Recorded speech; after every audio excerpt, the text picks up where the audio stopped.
नमस्कार, आप सभी का स्वागत है। हम पढ़ रहे हैं सर्विंग पार्ट 1 यूनिट 3 कंपास सर्वे। आज हम पढ़ेंगे मैग्नेटिक डिक्लिनेशन क्या होता है। ठीक है, इसके पहले हमने पढ़ा था कि ट्रू बियरिंग और मैग्नेटिक बियरिंग क्या होती है।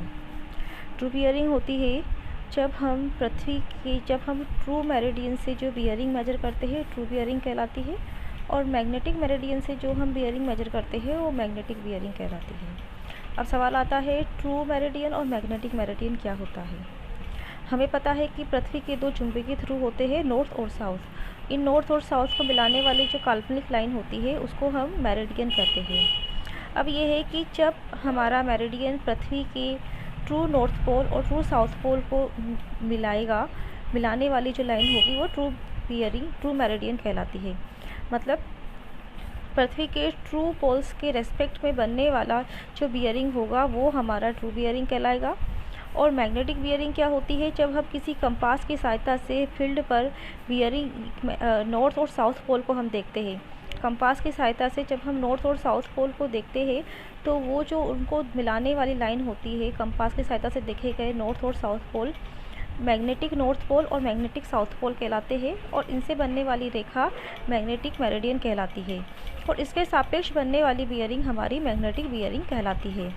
ठीक है, तो ये आइडियल केस होता है कि अगर हम ट्रू बियरिंग की बात करें, पर ट्रू बियरिंग हमें तब कंपास की सहायता से ट्रू बियरिंग आपको तब मिल सकती है जब उस फील्ड पर कोई भी अट्रैक्शन नहीं लग रहा हो। चुंबकीय सुई पर कोई भी अट्रैक्शन, मतलब चुंबकीय सुई पर केवल नॉर्थ और साउथ पोल का ही अट्रैक्शन हो। फील्ड पर मान लीजिए कि कोई ट्रांसफार्मर रखा हुआ है, कोई लोहे की बड़ी चीज़ रखी हुई है, ऐसी कोई वस्तु रखी हुई है जिसकी वजह से हमारी मैग्नेटिक नीडल जो है वो अट्रैक्ट हो रही है, तो उस केस में हमें ट्रू नॉर्थ और साउथ पोल न दर्शाकर वो हमें मैग्नेटिक नॉर्थ और साउथ पोल दर्शाती है। ठीक है, तो अब ये है कि मैग्नेटिक डिक्लिनेशन क्या होता है।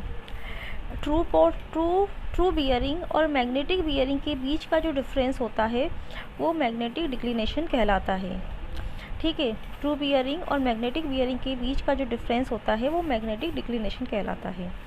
आपको पता है कि हम जब नॉर्थ और साउथ पोल की तरफ अगर हम उसको रखेंगे कंपास को, तो जो मैग्नेटिक नॉर्थ पोल और मैग्नेटिक साउथ पोल वो दो तरह से हमें प्राप्त हो सकते हैं। पहला, यदि हमारा मैग्नेटिक डिक्लिनेशन वेस्ट डायरेक्शन में है। वेस्ट डायरेक्शन में मतलब हमारा जो मैग्नेटिक नॉर्थ है वो नॉर्थ थोड़ा बहुत वेस्ट की तरफ झुका हुआ है, या थोड़ा बहुत वेस्ट की तरफ अगर हमें मैग्नेटिक नीडल दर्शाती है, जैसा कि इस डायग्राम में बताया गया है कि आप देखिएगा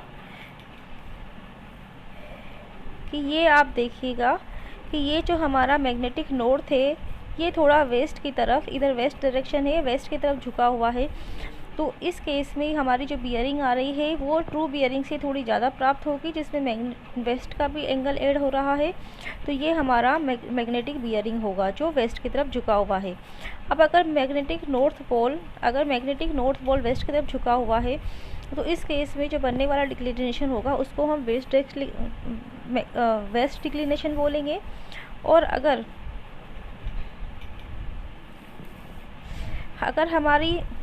हमारा जो मैग्नेटिक नॉर्थ पोल है वो थोड़ा ईस्ट की तरफ झुका हुआ है, जैसे कि इस डायरेक्शन में दिखाया हुआ है, हमारा जो मैग्नेटिक नॉर्थ है वो थोड़ा ईस्ट की तरफ झुका हुआ है, तो इस केस में जो मैग्नेटिक बियरिंग बनेगी वो ट्रू बियरिंग से थोड़ी कम प्राप्त होगी। आप देख लीजिएगा, लाइन ए बी के लिए हम बात कर रहे हैं, डायग्राम में ही दिखाया हुआ है हमारा जो मैग्नेटिक बियरिंग है वो मैग्नेटिक बियरिंग, और ये हमारी ट्रू बियरिंग। तो ट्रू बियरिंग थोड़ी ज़्यादा होगी मैग्नेटिक बियरिंग से, और उन दोनों के बीच का जो डिफरेंस होगा वो हमारा डिक्लिनेशन कहलाता है। ठीक है, इसको हम एक दूसरे डायग्राम से भी समझते हैं। पहले तो हम ये समझते हैं कि मैग्नेटिक डिक्लिनेशन क्या कहलाता है।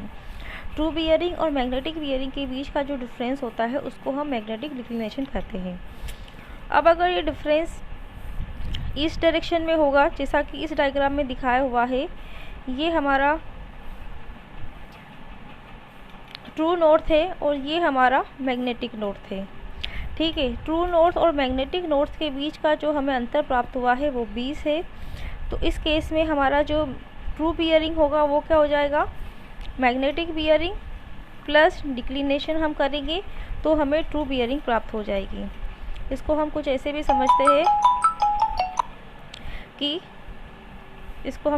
समझते हैं कि यदि हमारा मैग्नेटिक डिक्लिनेशन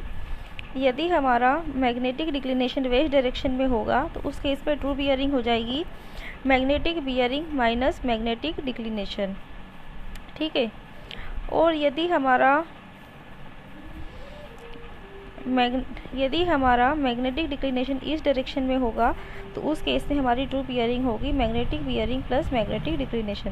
तो ये हमें याद रखना है। यदि आपको एग्ज़ाम में मैग्नेटिक डिक्लिनेशन दिया हुआ है और आपको कोई मैग्नेटिक बियरिंग दी हुई है तो सबसे पहले हम ये देखेंगे कि वो डिक्लिनेशन कौन सी डायरेक्शन में है, वेस्ट में है या ईस्ट में है। यदि वो वेस्ट में होगा तो उसके बाद हम ट्रू बियरिंग निकालने के लिए magnetic bearing minus magnetic declination करेंगे।